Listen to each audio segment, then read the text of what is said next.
Hello and welcome back to Kitchen Adventures with Naomi. I'm your host Naomi, your local Central Arizona realtor.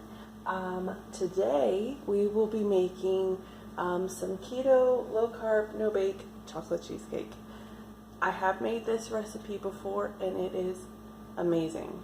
And tomorrow is my birthday, and so I thought this would be a fun thing to have for my birthday. I got it from wholesomeyum.com. Well, they had it pinned on Pinterest, but it's from wholesomeyum.com. Y'all, if you like chocolate cheesecake, even if you don't really like cheesecake, my husband doesn't really like cheesecake, but he likes this. It is so good. You don't need a very big piece. It's just so rich and so delicious.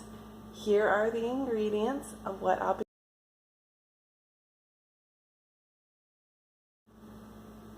Okay, so first things first, we're going to make the crust.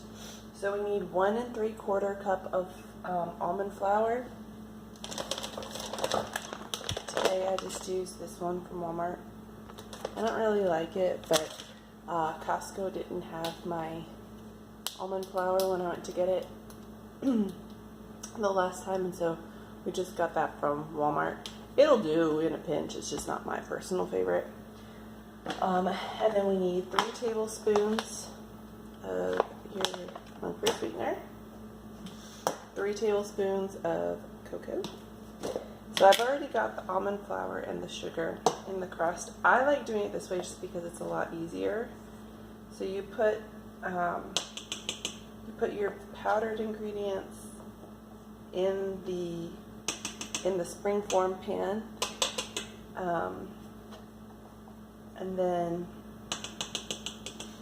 give those a quick mix to make sure it's all incorporated well. So that's just the almond flour, the sugar, and the cocoa powder. So you just mix it, kind of break it up if there's any, I don't know, clumps or anything like that, because you don't want like a giant bite of almond flour or a giant bite of chunk of cocoa. Okay, so then you've got that. It seems like it's pretty well mixed. And then you take a 1/3 cup of melted butter. I just melted mine real quick in the refrigerator, in the microwave. You just pour that on there. And you mix it in. I love this crust because it's so super easy and you don't have to bake it or anything like that. I mean, the most you have to do is melt the butter. That's it. And you just mix it.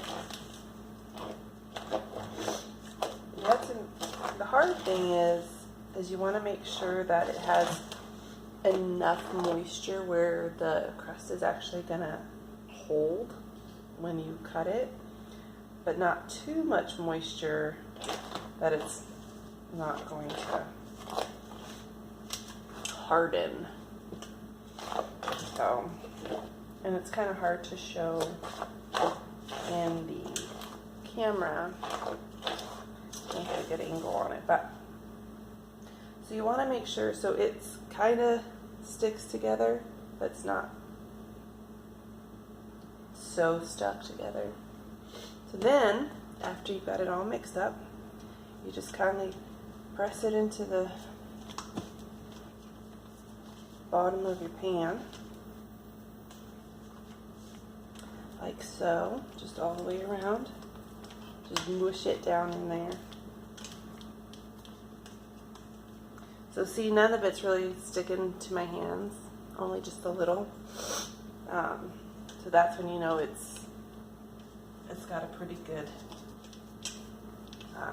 consistency and a right mix of the butter with the powdered ingredients. So you get it all pressed in.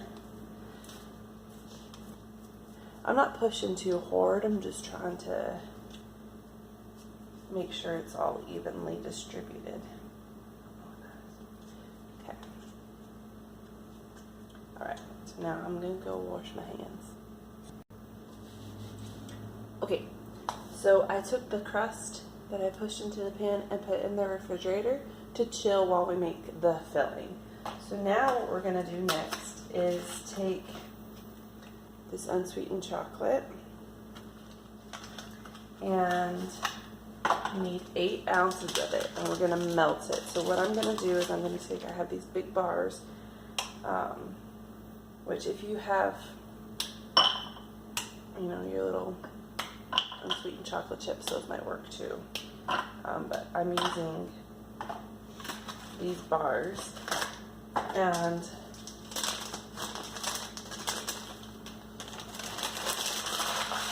but we'll recycle the cardboard. Okay, so I'm just breaking them up into little squares to help them melt easier. And I'm putting them in the bowl we melted our butter in, you know, conserve the dishes. So then we'll put it in the microwave and cook it for 30 seconds, stir it, cook it for 30 seconds, stir it. You can also do this in a double boiler or just a regular pot on the stove if you don't want to use a microwave. Just be really careful and keep stirring it because you don't want it to burn. So I'm going to go ahead and do that right now. Okay, so I just finished, put it in a total about 1.5 minutes. If you are doing it in the microwave, be careful, the bowl does get hot, don't burn your fingers. I use just a towel to pull it out. But you can see it's very, very, very smooth. So you just want to make sure that you only cook it for 30 seconds at a time, and then you stir it really good in between each time, because you want to make sure that it all gets melted evenly and that it does not burn or anything on the bottom of the bowl or anything like that. So now, maybe some chocolate syrup. Have some chocolate milk later. Okay.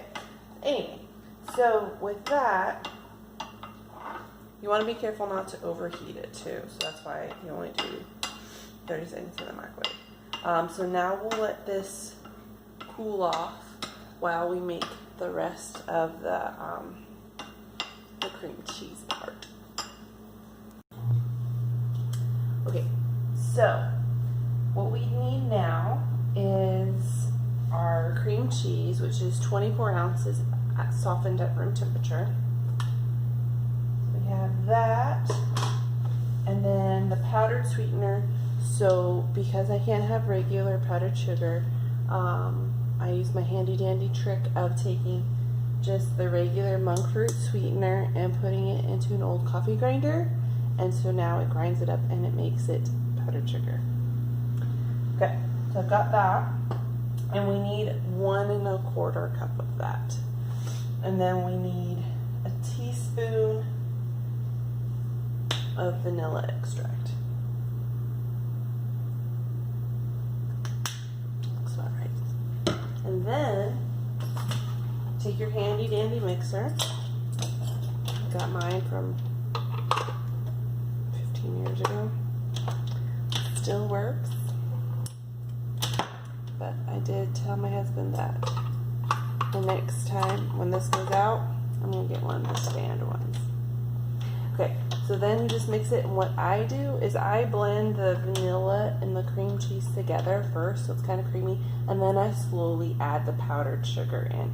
I'm going to do that not on film because it's going to get very loud, so just so you know. Okay, so this, I don't know if you can see, this is what it looks like with just the cream cheese and vanilla.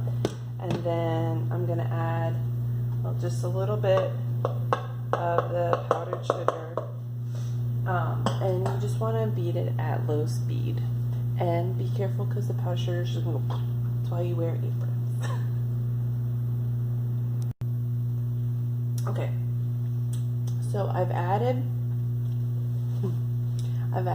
all the sugar, mixed it up, and I scraped it in between, so make sure I get it all done.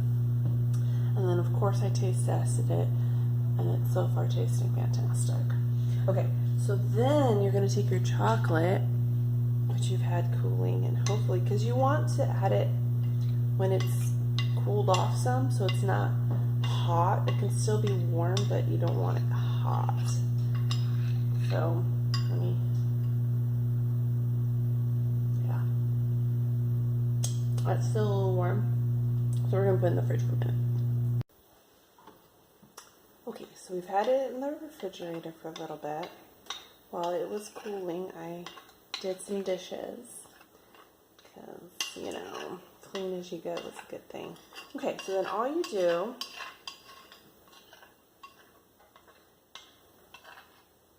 is you add it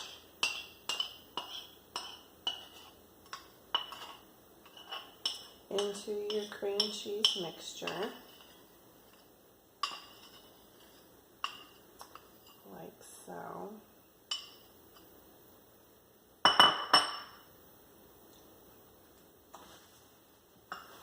Hope you don't have chocolate in your teeth. No? Okay, we're good. Okay. Alright. So we've got, it looks like an ice cream sundae. So then we're going to blend it on medium-low speed until it's all in there. And then we can finish. Alright, so we've made a mess. Trying to clean off the beaters.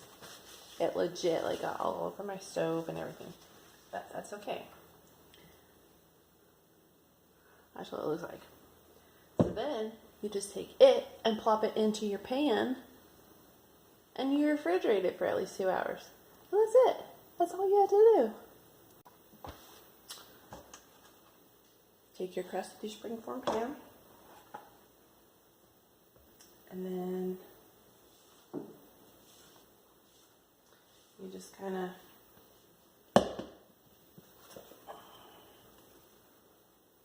plop it right on in there.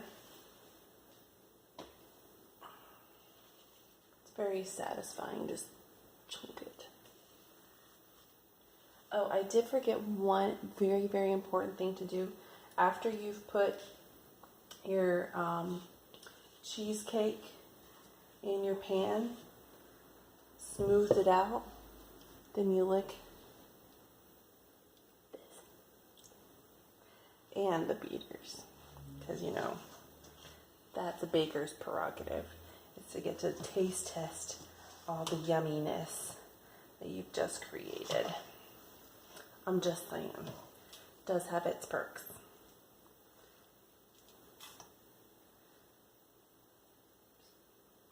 Okay.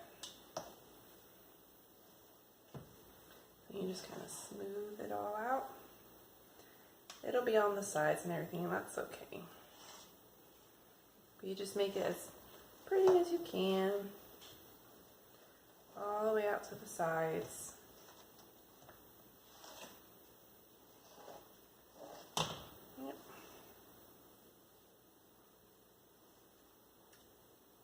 I guess I should put this extra in there as much as I want to eat that. Should probably just pat it on down in there. There. Voila! Then you just refrigerate it for at least 2 hours. That's it. Bye bing, bye boom. Alright guys, well you have a great rest of your day. Be sure to like and subscribe and share and comment and let me know what you think and if there's anything you want me to try cooking on my next adventure. Bye guys, have a great day.